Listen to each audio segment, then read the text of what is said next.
प्यारे दोस्तों, गांव देहात का एक नौजवान गांव से बाहर एक फैक्ट्री में नौकरी किया करता था। लिहाजा इसे गांव से निकलकर चंद दूर के फासले पर अपनी फैक्ट्री का सफ़र तय करना पड़ता था। और ये नौजवान किसी भी गाड़ी या सवारी का सहारा नहीं लेता था, बल्कि रोज़ाना पैदल ही अपने काम पर जाया करता था। और इसका ये कहना था कि रोज़ाना पैदल जाने से मेरी वर्जिश भी हो जाती है और मैं अपने आप को काफ़ी फिट महसूस करता हूँ। अब क्योंकि इसका गुज़र गांव के खेतों और हरियाली से होता था, तो ये खुद को इंतहाई ताज़ा महसूस करता था। गांव से बाहर जाने पर एक कब्रिस्तान भी मौजूद था, इसलिए ये रोज़ वहाँ से गुज़रते हुए कब्र वालों को सलाम करता और उनके लिए दुआ भी करता था, फातिहा भी पढ़ता था। लेकिन प्यारे दोस्तों, पिछले तकरीबन 3 दिन से इसके सामने एक अजीबोगरीब वाक़या पेश आ रहा था और इसे समझ नहीं आ रहा था कि इस मामले की क्या वजह है। वो ये सोच रहा था कि मुझे यहाँ से गुजरते हुए तकरीबन 10 साल हो गए हैं, लेकिन आज तक तो ऐसा कभी नहीं हुआ। असल में दोस्तों, पिछले 3 दिनों से उसके साथ कुछ यूं हो रहा था कि जब भी वो कब्रिस्तान के बाहर से गुजरता था तो उसको कब्रिस्तान के अंदर से कुत्तों के भौंकने की तेज तेज आवाज़ें आया करती थी। वो बड़ा परेशान था कि आखिर कब्रिस्तान में कुत्ते कहाँ से आ गए और इतनी ज़ोर ज़ोर से आवाज़ क्यों निकाल रहे हैं, क्योंकि कब्रिस्तान को तो वैसे भी खामोशी का शहर कहा जाता है। और फिर इस खामोश शहर के अंदर ये कुत्ते इतने ज़्यादा ज़ोर ज़ोर से क्यों बोल रहे हैं।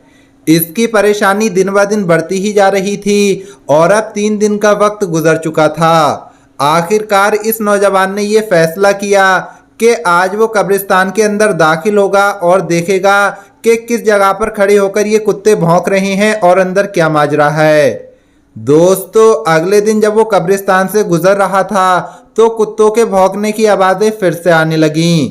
जैसे ही वो शख्स कब्रिस्तान में दाखिल हुआ तो उसने देखा कि 4 दिन पहले जिसकी मौत हो चुकी थी, उसी की कब्र पर खड़े होकर कुत्तों का एक गिरोह अजीब अजीब तरह से आवाज़ें निकाल रहा है। वो बड़ा परेशान हुआ और कहने लगा कि अभी 4 दिन पहले तो ये कब्र तैयार हुई है, तो ऐसा क्या मामला हुआ कि कुत्ते इसकी कब्र पर खड़े होकर भौंक रहे हैं। उसने जब ये देखा तो ये फैसला किया कि आज शाम जाकर वो गांव की पंचायत में सबको इस बारे में बताएगा कि अभी जो शख्स 4 दिन पहले इस दुनिया से चला गया है, उसकी कब्र पर पिछले 3 दिन से कुत्ते भौंक रहे हैं। लिहाजा शाम को वो अपने काम से फारिग होकर वापस आता है और वापस आकर तमाम हाल गांव वालों के सामने बयान कर देता है। इसके बाद दोस्तों, उस कब्र में क्या हुआ, उन लोगों ने जब कब्र को खोला तो उसके अंदर क्या मिला, आगे हम आपको वीडियो में ज़रूर बताएंगे। लेकिन उससे पहले अगर आपने अभी तक हमारे YouTube चैनल को सब्सक्राइब नहीं किया है तो चैनल को सब्सक्राइब करके बेल आइकन ज़रूर दबा दें और अगर आपको ये वीडियो पसंद आ रही है तो इसे लाइक भी ज़रूर करें। प्यारे दोस्तों, अब गांव की पंचायत में बड़े आलिमों और अहले इल्म ने ये फैसला किया कि इसकी कब्र कुशाई की जाए और देखा जाए कि अंदर क्या मामला है। इसके लिए पहले तो गांव वालों ने मुर्दे के घर वालों से इजाज़त लेना मुनासिब समझा। चुनांचे ये लोग उसके घर पहुंचे और घर वालों से तमाम हाल बयान कर दिया। तो उस शख्स के भाई ने कहा कि अगर आप देखना चाहते हैं, अगर आप कब्र खोलना चाहते हैं कि अंदर क्या मामला है, तो हमारी तरफ से आपको इजाज़त है, लेकिन हम आपके साथ नहीं जाएंगे। आप खुद अकेले जाकर इस कब्र को खोलकर देख सकते हैं। दोस्तों, लोगों के लिए ये बड़ी हैरानी की बात थी कि एक भाई अपने ही भाई की कब्र खोलते वक्त वहाँ मौजूद नहीं होगा। लेकिन लोगों ने इस बात पर ज़्यादा गौर करने के बजाय ये सोचा कि पहले कब्र को खोलकर देख लिया जाए कि अंदर क्या माजरा है, इसके बाद इसके घर वालों से पूछ लिया जाएगा। लिहाजा दोस्तों, इसके घर वाले तो साथ में नहीं गए, लेकिन गांव में से काफ़ी तादाद में लोग कब्रिस्तान पहुंच चुके थे और कब्र खोलने का सामान भी वहां आ चुका था। और जब इस कब्र को खोलने का अमल शुरू किया गया तो वो कुत्ता जो पिछले कुछ दिनों से इस कब्र पर खड़े होकर अजीब अजीब आवाज़ें निकाल रहे थे, वो भी आसपास मौजूद रहे और वो कुत्ते कब्र के आसपास मंडराते रहे और गांव वालों को देखते रहे।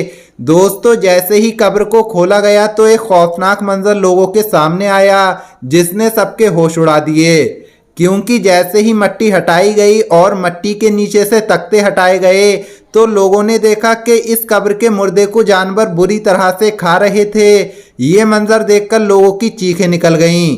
वो फौरन उसकी कब्र को बंद करके घर की तरफ आने लगे, क्योंकि उस मुर्दे को जानवर इतनी बुरी तरह से खा रहे थे कि जो लोग वहां पर मौजूद थे उन पर कपकपी तारी हो गई और उन्होंने इसी में अपनी भलाई समझी कि इसकी कब्र से जितना दूर हो सके उतना दूर रहना चाहिए। लेकिन प्यारे दोस्तों, सवाल ये उठता है कि आखिर इसका वो कौन सा गुनाह था जिसकी वजह से उसकी कब्र में इतना खौफनाक अजाब हो रहा था। दोस्तों, अब दोबारा गांव वाले इकट्ठा हुए और उस शख्स के घर दोबारा पहुंचे और पूछा कि तुम्हारे भाई ने आखिर ऐसा क्या काम किया था जिसकी वजह से उस पर इतना सख्त अजाब नाजिल हुआ है कि मरने के सिर्फ 3 या 4 दिन के बाद ही उसको कब्र में जानवर इतनी बुरी तरह से खा रहे थे।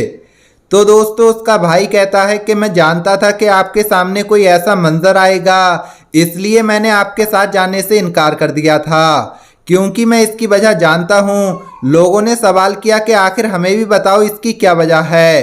तो उस शख्स ने कहा कि मेरा भाई कोई शरीफ आदमी नहीं था, वो दरअसल एक शराबी था जो कि सारा दिन शराब के नशे में पड़ा रहता था। न उसे घर की परवाह थी और न घर वालों की। उसकी जिंदगी का मकसद सिर्फ और सिर्फ अय्याशी करना था और वो शराब पीकर अपने रिश्तों के मायने भी भूल जाता था। यहाँ तक कि वो मेरी माँ को गालियाँ देता था और बाप के साथ भी लड़ाई झगड़ा करता था। और जब उसे शराब पीने के लिए पैसे नहीं मिलते थे तो वो ऐसे ऐसे बदतरीन गुनाह किया करता था जिसके बारे में मैं आपको बता भी नहीं सकता। ये वो तमाम गुनाह थे जिसकी वजह से उसको कब्र में इतना खतरनाक अजाब मिल रहा है और हम ये जानते हैं कि उसका अंजाम इसी तरह का होने वाला है। दोस्तों, उम्मीद करते हैं कि आज के वाक़ये के बाद आपको भी अंदाज़ा हो चुका होगा कि ये शराब नशा कितनी बड़ी लानत है और क्यों दीन इस्लाम ने मुसलमान को इससे दूर रहने और इसे पीने से मना किया है।